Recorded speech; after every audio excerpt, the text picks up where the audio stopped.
नीतिवचन अध्याय 19।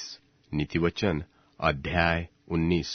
जो निर्धन खराई से चलता है वह उस मूर्ख से उत्तम है जो टेढ़ी बातें बोलता है।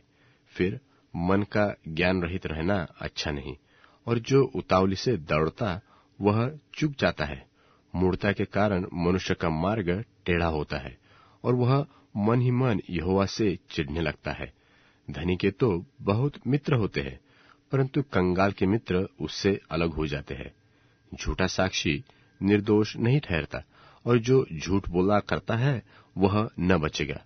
उदार मनुष्य को बहुत से लोग मना लेते हैं, और दानी पुरुष का मित्र सब कोई बनता है। जब निर्धन के सब भाई उससे बैर रखते हैं, तो निश्चय है कि उसके मित्र उससे दूर हो जाए। वह बातें करते करते उनका पीछा करता है, परंतु उनको पाता नहीं। जो बुद्धि प्राप्त करता वह अपने प्राण का प्रेमी ठहरता है, और जो समझ को धरे रहता है उसका कल्याण होता है। झूठा साक्षी निर्दोष नहीं ठहरता, और जो झूठ बोला करता है वह नाश होता है। जब सुख से रहना मूर्ख को नहीं फफता, तो हाकिमों पर दास का प्रभुता करना कहाँ फबे। जो मनुष्य बुद्धि से चलता है वह विलंब से क्रोध करता है, और अपराध से आनाकानी करना मनुष्य को सो होता है। राजा का क्रोध सिंह की गर्जन के समान है, परंतु उसकी प्रसन्नता घास पर की ओस के तुल्य होती है।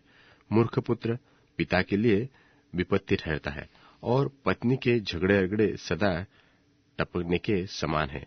घर और धन पुरखाओं के भाग में, परंतु बुद्धिमती पत्नी यहोवा ही से मिलती है। आलस से भारी नींद आ जाती है, और जो कोई पानी ढिलाई से काम करता वह भूखा ही रहता है।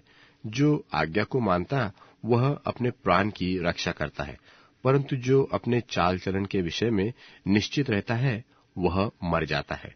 जो कंगाल पर अनुग्रह करता है वह यहोवा को उधार देता है, और वह अपने इस काम का प्रतिफल पाएगा।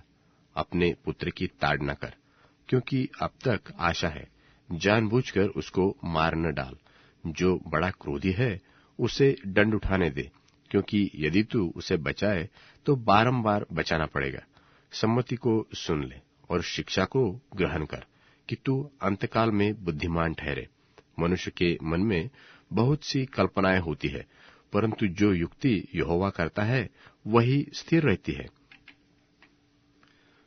मनुष्य कृपा करने के अनुसार चाहने योग्य होता है, और निर्धन जन झूठ बोलने वाले से उत्तम है। यहोवा के भय मानने से जीवन बढ़ता है, और उसका भय मानने वाला ठिकाना पाकर सुखी रहता है। उस पर विपत्ति नहीं पड़ने की। आलसी अपना हाथ थाली में डालता है, परंतु अपने मुंह तक कौर नहीं उठाता।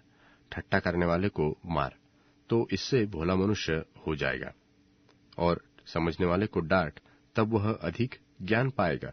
जो पुत्र अपने बाप को उजाड़ता और अपनी माँ को भगा देता है वह अपमान और लज्जा का कारण होगा।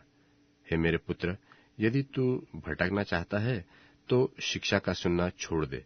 अधम साक्षी न्याय को ठट्टों में उड़ाते हैं, और दुष्ट लोग अनर्थ काम निगल लेते हैं। ठट्ठा करने वालों के लिए दंड ठहराया जाता है, और मूर्खों की पीठ के लिए कोड़े है।